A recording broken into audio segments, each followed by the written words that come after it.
Hello दोस्तों, आज की इस वीडियो में हम सेट्स के बारे में आगे पढ़ने जा रहे हैं। आज की इस वीडियो में हम देखेंगे कि सेट्स के ऊपर अगर हमें दो सेट गिवन है, उनके ऊपर कोई ऑपरेशन लगाना हो या फिर उसको हमने दो सेट को यूज़ करके कुछ कैलकुलेशन करनी हो, तो उस कैलकुलेशन का मीनिंग क्या होता है, मतलब हम सेट को किस लॉजिक के हिसाब से, जैसे नंबर्स का तो हमें पता है कि 1+2 = 3, यानी कि कुछ क्वांटिटी आपस में इंक्लूड होके ऐड हुई है, एक दूसरे में बढ़ोतरी हुई है एक चीज़ की।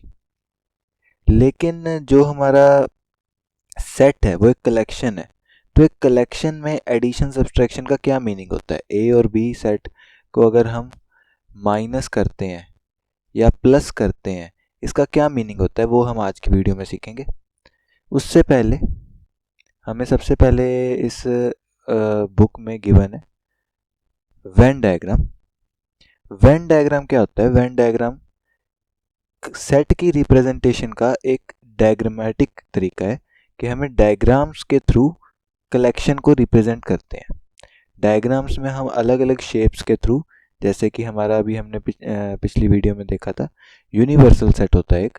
यूनिवर्सल सेट को हम एक रेक्टेंगल की फॉर्म में रिप्रेजेंट कर सकते हैं, और उसके अंदर जो सेट्स क्रिएटेड हैं उनको हम सर्कल्स की फॉर्म में या कुछ और शेप्स की फॉर्म में, जो भी हमें कन्वीनियंट लगे उस फॉर्म में हम उसको ड्रॉ कर सकते हैं। तो अगर हम कलेक्शन को शेप्स की फॉर्म में रिप्रेजेंट करें तो उसको हम वेन डायग्राम कहते हैं। जैसे यहाँ पे एक बना हुआ है, ये देखिए, ये जो वेन डायग्राम है, इसके लिए हमें वैल्यूज गिवन है कि ये एक यूनिवर्सल सेट जो है हमारा, उसके अंदर 10 एलिमेंट्स हैं। यूनिवर्सल सेट के अंदर हमारे 10 एलिमेंट्स हैं, 1 2 1 2 3 4 5 6 7 8 9 10। और आगे हमें गिवन है कि एक सेट है ए, जिसके अंदर जो है 2 4 6 8 10, यानी यूनिवर्सल सेट के अंदर इवन नंबर्स का एक अलग सेट बना हुआ है ए, जिसको इन्होंने सर्कल से रिप्रेजेंट किया, रेक्टेंगल के अंदर एक सर्कल रिप्रेजेंट किया। तो इस तरीके से हम शेप्स के थ्रू कलेक्शन को रिप्रेजेंट कर सकते हैं। सिमिलरली आगे इन्होंने इलस्ट्रेशन 2 में दिखाया है, जैसे हमारे यूनिवर्सल सेट तो सेम ही है, 1 2 3 4 5 अप टू 10 एलिमेंट्स हैं इसमें। ए सेट और बी सेट, ए सेट जो है उसके अंदर इवन एलिमेंट्स हैं 2 4 6 8 10, वो भी पिछले डायग्राम जैसा सेम ही है। लेकिन अब हमने ए सेट के अंदर एक और सेट डिफाइन किया है, जो कि यहाँ पे गिवन है बी सेट, जिसके अंदर 4 और 6 है, और 4 और 6 ए के अंदर भी है। तो ये जो सेट है ये बी के अंदर, ए के अंदर बनेगा। बी सेट जो है वो कंप्लीटली ए के अंदर होगा। ठीक है, इस तरह से डायग्राम्स की फॉर्म में हम वेन डायग्राम्स को यूज करके कलेक्शंस को रिप्रेजेंट कर सकते हैं।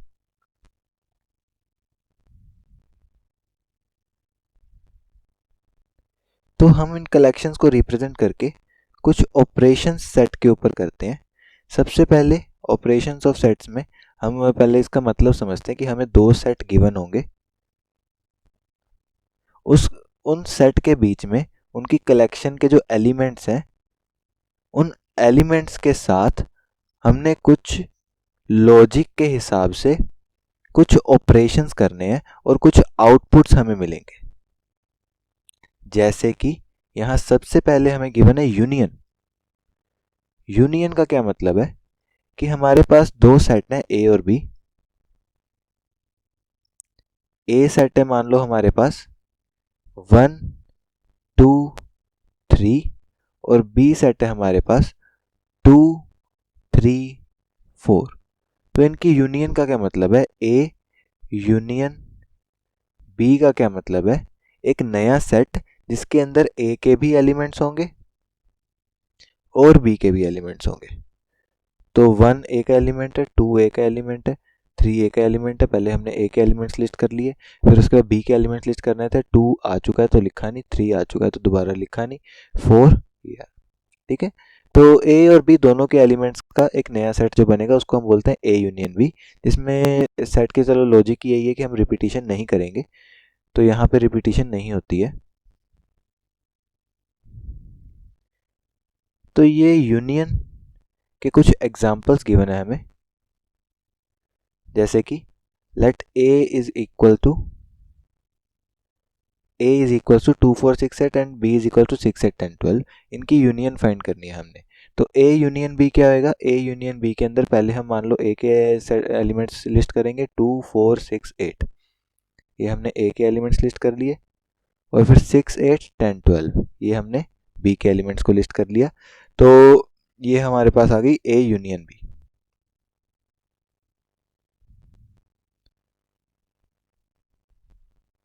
इसकी कुछ प्रॉपर्टीज होती हैं। प्रॉपर्टीज क्या है, some operations of some properties of the operation of union. इसकी क्या प्रॉपर्टीज हैं, पहली बात तो ये कॉम्यूटेटिव होता है। कॉम्यूटेटिव का मतलब है कि A यूनियन B करें या फिर B यूनियन A करें, कोई डिफरेंस नहीं है। A यूनियन B का भी आंसर सेम आएगा। A यूनियन B यानी A के एलिमेंट्स और B के एलिमेंट्स को कलेक्शन में लिखना एक नई कलेक्शन में, या फिर B एलिमेंट्स को पहले और A एलिमेंट्स को बाद में लिखें, तो फिर भी कोई कलेक्शन में फ़र्क नहीं पड़ेगा। Similarly A union B union C, यानी कि इसको बोलते हैं एसोसिएटिव लॉ, कि पहले A यूनियन B करें। हमारे पास पहले रोस्टर फॉर्म में देखते हैं। A अगर सेट है 1 2 3, B सेट है हमारे पास मान लो 4 5 6, और C सेट है हमारे पास 3 4 7। तो A यूनियन B हमें इस LHS के हिसाब से ब्रैकेट के अंदर A यूनियन B है तो पहले A यूनियन B करनी पड़ेगी। A यूनियन B हमारे पास क्या होगी, 1 2 3 4 5 6, 1 2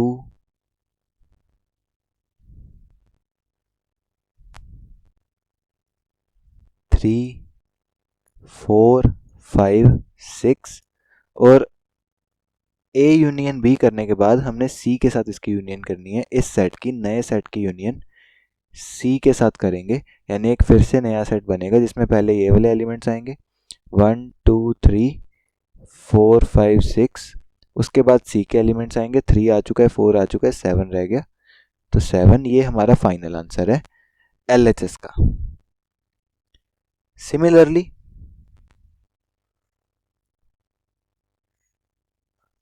RHS के लिए भी हम सेम सेट बनाने की कोशिश करते हैं। A is given to us 1 2 3 4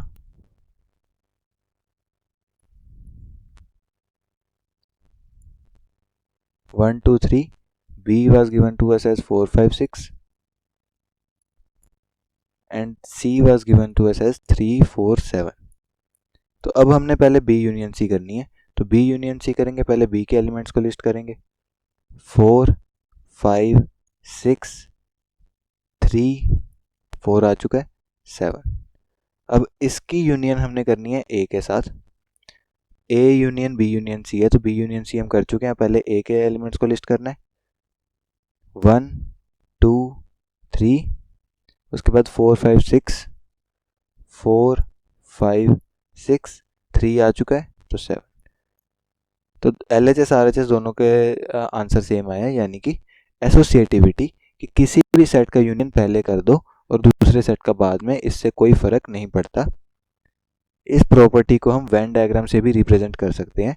Venn diagram के फॉर्म में रिप्रेजेंट अगर हम करेंगे तो उस फॉर्म में सिंपल रिप्रेजेंटेशन ये बनेगी कि यूनियन, ये हमारा यूनिवर्सल सेट है। यूनिवर्सल सेट के अंदर तीन सेट है हमारे पास, A B और C। अगर हम पहले A यूनियन B करते हैं, ये भी आएगा, ये यहाँ तक पूरा A यूनियन B आएगा, ये वाला पोर्शन नहीं आएगा अभी। और अगर A union B union C करेंगे, A यूनियन B के अंदर C की यूनियन करेंगे, तो ये पूरा B इंक्लूड हो जाएगा, यानी ये हमारा आंसर आएगा उस केस में। और अगर हम पहले B यूनियन C करेंगे एसोसिएटिविटी लॉ के हिसाब से, ये हमारा यूनिवर्सल सेट है सेम, इसके अंदर हमारे पास A B C गिवन है। B यूनियन C हमने पहले किया, यानी कि ये हमारा पोर्शन पहले कवर हो गया। उसके बाद हमने उसके अंदर A को यूनियन किया, फिर भी आंसर हमारा सेम बना, यानी कि LHS equals to RHS। Next property हमें गिवन है कि A union phi is equals to A। अगर हम A यूनियन साई करेंगे, एक एलिमेंट A सेट ए 1 2 3 और साई जो कि एम्प्टी एलिमेंट है, एम्प्टी सेट है, उसके एलिमेंट्स को हमने यूनियन करना है, यानी एक नया सेट बनाना है। पहले 1 2 3 ए के एलिमेंट्स आएंगे, फिर साई के एलिमेंट्स जो कि एम्प्टी है तो कुछ भी नहीं आएगा, यानी कि वो सेम ए बन जाएगा।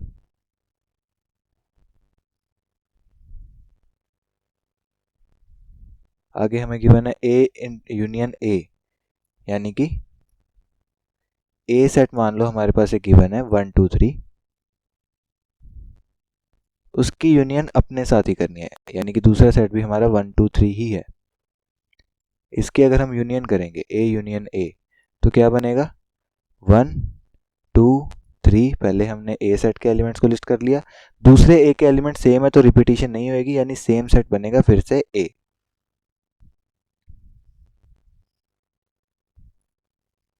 सिमिलरली यूनिवर्सल सेट के साथ अगर हम यूनियन करें, इसको वेन डायग्राम से देखते हैं, ये हमारा वेन डायग्राम बनेगा, ये हमारा यूनिवर्सल सेट है। यूनिवर्सल सेट के अंदर सारे सेट्स होते हैं, इसके अंदर कोई सेट है ए, तो अगर हम यू ये पूरा सेट इसकी यूनियन ए के साथ करेंगे, अगर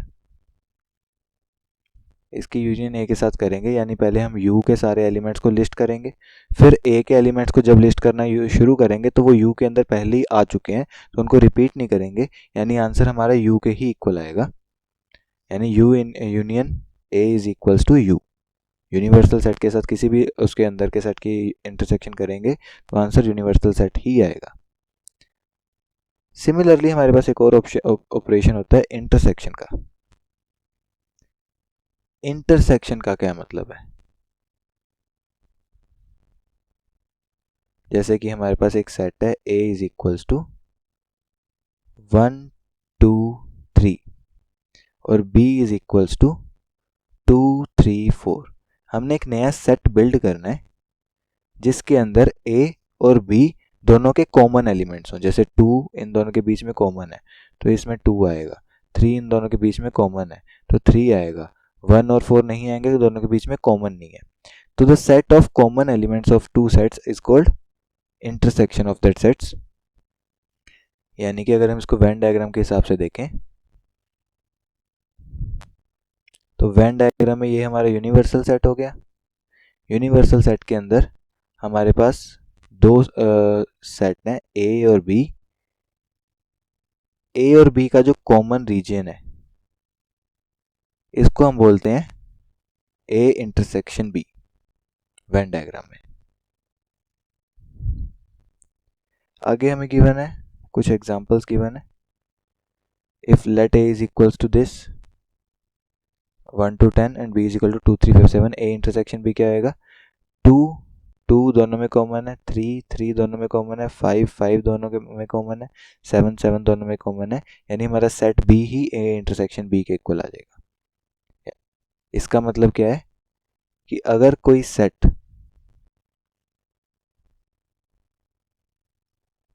मान लो हमारा सेट a के अंदर सेट b है तो इनकी इंटरसेक्शन सेट b ही आएगी, यानी इनका a का रीजन और b का reason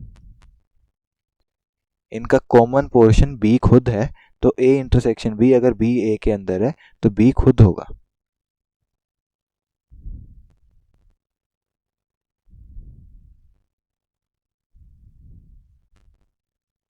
some properties of operation of intersection, intersection की कुछ प्रॉपर्टीज, ये भी जैसे a intersection b is equal to b intersection है कॉम्यूटेटिव लो, कि पहले a के एलिमेंट्स के हम पिक करके b को b में चेक करें या फिर b के एलिमेंट्स को पिक करके a में चेक करें, आंसर सेम आएगा। a इंटरसेक्शन b पहले करें या b इंटरसेक्शन c पहले करें फिर a के साथ करें, एसोसिएटिव लो कोई डिफरेंस नहीं होता। साई इंटरसेक्शन है यानी एम्प्टी सेट और किसी सेट a के साथ अगर उसमें जितने मर्जी एलिमेंट हो, कॉमन एलिमेंट कोई भी नहीं आ सकता क्योंकि एम्प्टी सेट में कोई एलिमेंट नहीं होता, तो इसकी जो इंटरसेक्शन है a इंटरसेक्शन साई वो एम्प्टी सेट साई खुद होता है।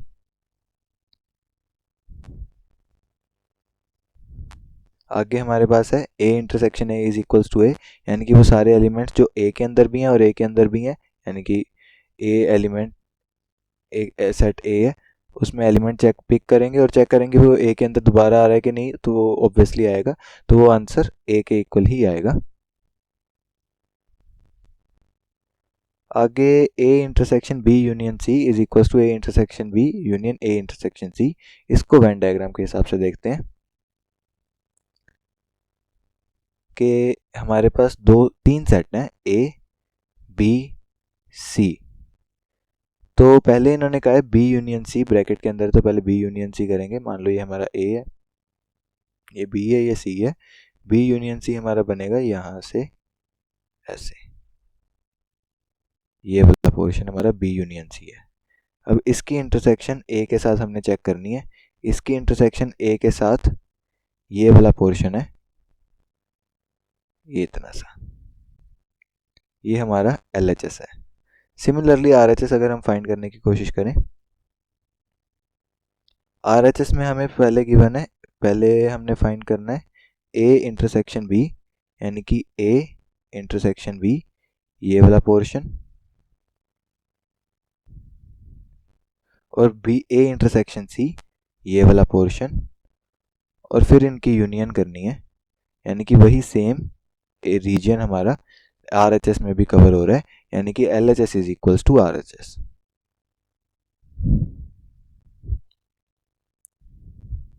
इन चीज़ों को यहाँ पे वेन डायग्राम की फॉर्म में गिवन भी है।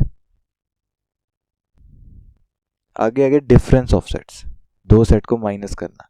ए सेट और बी सेट, इनके बीच में डिफरेंस का क्या मतलब है, यानी कि जैसे हमारे पास एक सेट है 1 2 3 4,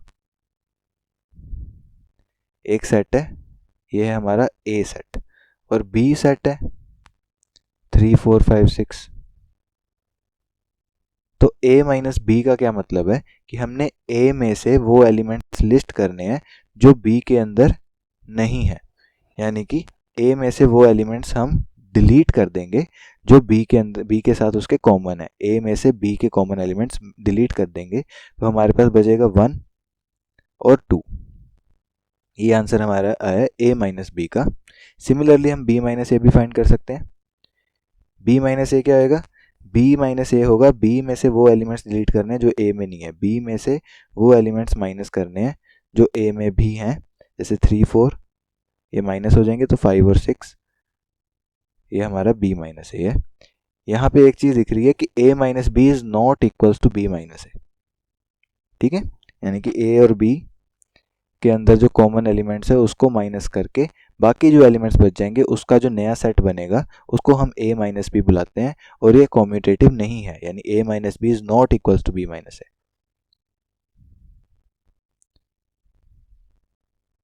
इसको हम वेन डायग्राम की फॉर्म में भी देख सकते हैं। वेन डायग्राम की फॉर्म में अगर हम इसको इमेजिन करने की कोशिश करें, तो ये हमारा यूनिवर्सल सेट है। यूनिवर्सल सेट के अंदर हमारे पास ये सेट A है, ये सेट B है। हमने क्या करना है, A सेट और B सेट में से A माइनस बी करते टाइम A के सिर्फ वो एलिमेंट्स लिस्ट करने हैं जो B के साथ कॉमन नहीं है। तो ये वाला पोर्शन हमारा होगा A माइनस बी। ठीक है, सिमिलरली ये वाला पोर्शन इंटरसेक्शन को छोड़ के ये वाला पोर्शन हमारा होगा B माइनस से। ठीक है,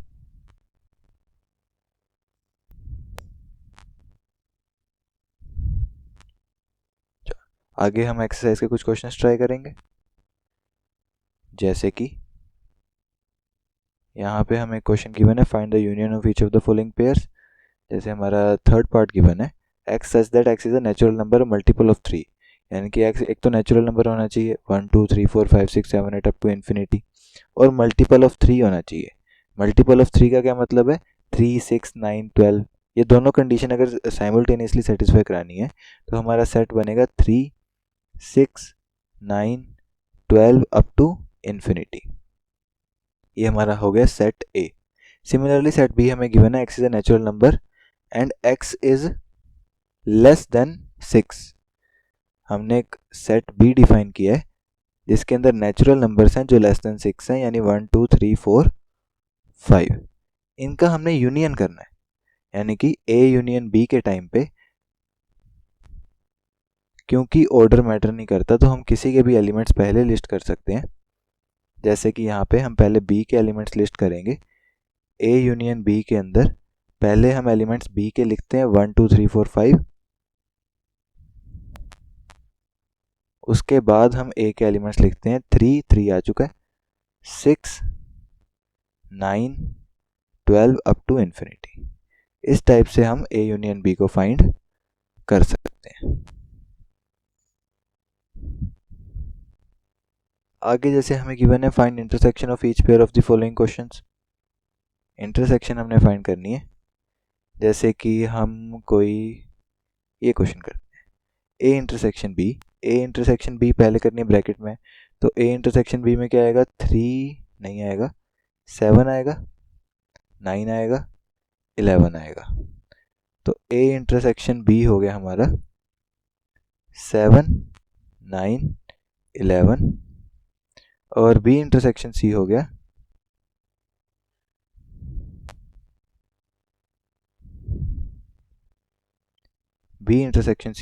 11 13। B intersection C is equal to 11, 13। तो हमने इन दोनों का यूनियन करना है, नहीं इनका भी इंटरसेक्शन करना है। इनका अगर इंटरसेक्शन करेंगे इन दोनों के इंटरसेक्शन में, सेकंड पार्ट में हमने यूनियन करना है। तो यहाँ पे हम बी यूनियन सी फाइंड करेंगे। बी यूनियन सी अगर हम फाइंड करते हैं तो वो क्या बनेगा, पहले बी के एलिमेंट्स लिस्ट करते हैं, 7 9 11 15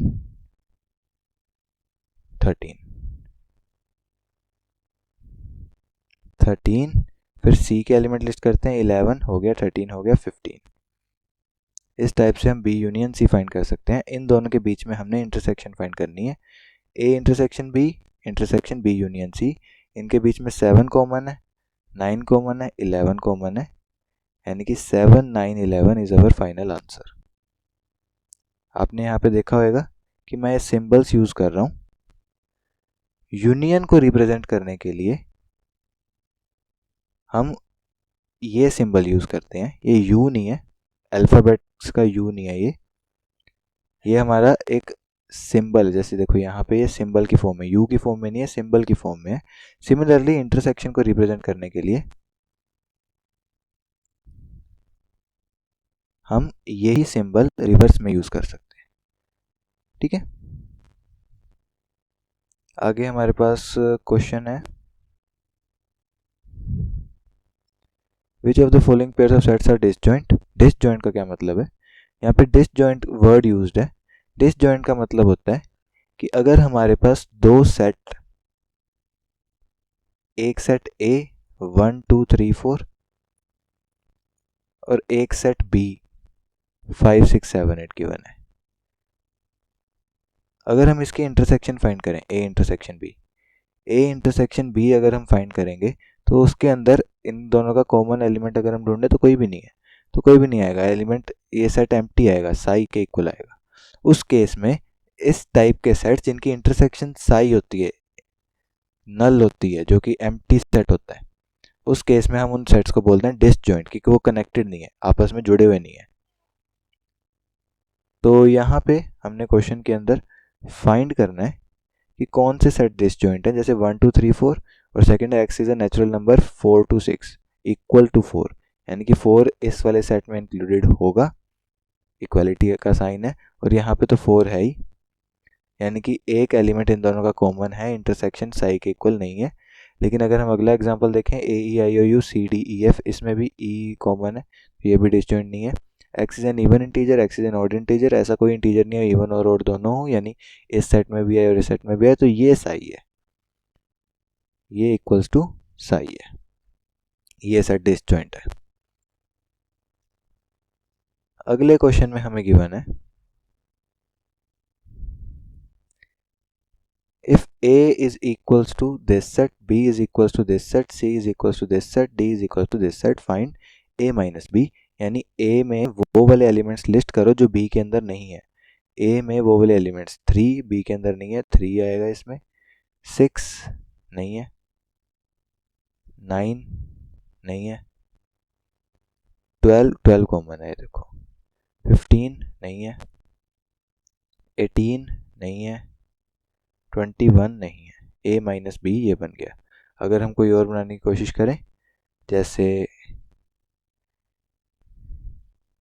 d माइनस सी बना के देखते हैं। d माइनस सी बनाने के लिए हमें वो एलिमेंट्स d के अंदर लिस्ट करने हैं जो c के अंदर नहीं है। 5 इसमें नहीं है, कहीं पे देखो।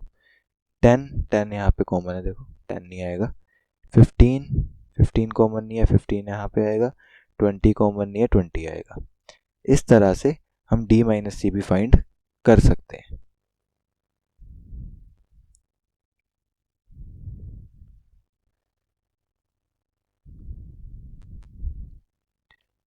आगे हमें गिवन है if r is a set of all real numbers हमने देखा था रेशनल और इरेशनल दोनों का एक सेट, उसको रियल नंबर्स कहते हैं। And q is a set of rational numbers, then what is r minus q। Real numbers होते हैं सेट ऑफ ऑल नंबर्स।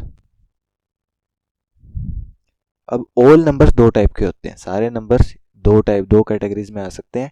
या तो वो p ओवर q रेशो की फॉर्म में, जैसे 1/2 1/3 इस फॉर्म में लिखे जा सकते हैं, तो उनको बोलते हैं रेशनल, जो रेशो की फॉर्म में लिखे जा सकते हैं। और जो इस फॉर्म में नहीं लिखे जा सकते, जैसे √2, जैसे √5, ये सबको हम इर्रेशनल नंबर्स कहते हैं, क्योंकि रेशो की फॉर्म में p ओवर q की फॉर्म में नहीं लिखे जा सकते। इनको हम q स्टार, इनका सेट q स्टार से रिप्रेजेंट करते हैं। हमें कहा गया है कि रियल नंबर्स में से हमने माइनस करने हैं रेशनल नंबर्स। रियल नंबर्स में से रेशनल नंबर्स माइनस करने हैं। रियल नंबर्स में दो ही टाइप के नंबर्स होते हैं, या रेशनल या इर्रेशनल। अगर हम रेशनल्स को माइनस कर देंगे तो सिर्फ इर्रेशनल्स बचेंगे, यानी कि that will be the set of all irrational numbers, that is pi, that is √2, that is √5 and so on. So आज की इस वीडियो में हमने यूनियन, इंटरसेक्शन और डिफरेंस के बारे में पढ़ा। हालांकि डिफरेंस वाला ऑपरेशन ज़्यादा यूज़ नहीं होता है, यूनियन और इंटरसेक्शन काफ़ी हम फ्रीक्वेंटली यूज़ करते हैं। तो यूनियन और इंटरसेक्शन वाला जो क्वेश्चंस हैं वो आप ज़रूर ट्राई कीजिएगा, और बाकी एक्सरसाइज के क्वेश्चंस आप ट्राई करके अगर आपको कोई डाउट होगा तो आप कमेंट सेक्शन में मेरे से ज़रूर पूछ सकते हैं। I would be very happy to answer those questions. So thank you for watching this video.